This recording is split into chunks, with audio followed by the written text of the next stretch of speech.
বেশি শখের জিনিস যে ভালো হয় না এটা বাস্তব। তো আজকে খুব আশা করে গেছিলাম দই খাইতে, দইটা একটু ভালো ছিল না। আব্বু আজকে আমরা আব্বু বলো আমরা আজকে কোথায় যেতেছি?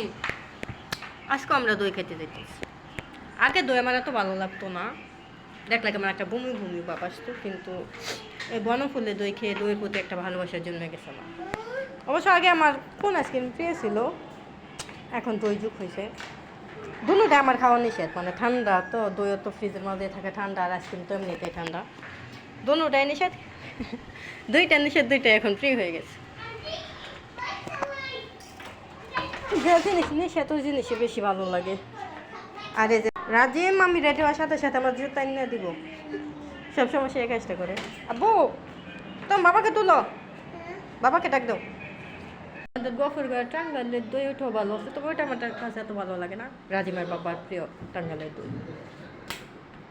এখন আমরা বাসা থেকে বের হইতেছি। আসো আসো আসো, চলে গেছে। রাজিমার সব খেলায় যাচ্ছে, রাশিটা রাখছে তা বাঘ ওইটা সে খাবার খাওয়াই। খেলে রাজিমার আর শান্তি নাই, কখন সে যাইব। দাঁড়া তুমি বাবা আসু। মহিলারা রেডি হইতে দেরি হয়, কিন্তু পুরুষ মানুষের যত দেরি হয় আগে জানতাম। ও তুমি রেডি হইতো না, রেডি হইতে হইতে আমি। এখন আমরা রাস্তায় চলেছি, নিচে বিয়ে হইতেছে। গাড়ি পাওয়াটাই সমস্যা, গাড়ির জন্য দাঁড়া।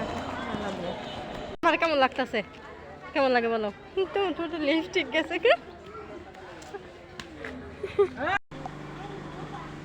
অবশেষে আমরা বনফুলে চলে এসেছি।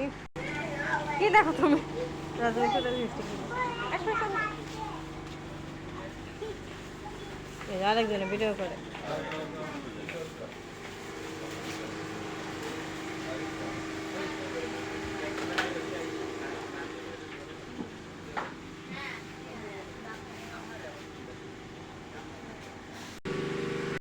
এই যে আমাদের দই চলে যাচ্ছে। রাজিম দই খাওয়ার জন্য ওদের এক ধরে বসে আছে।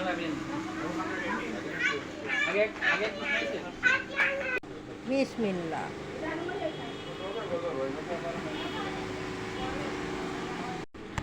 দেখে দেখে আম্মু দেখে থাকো তো।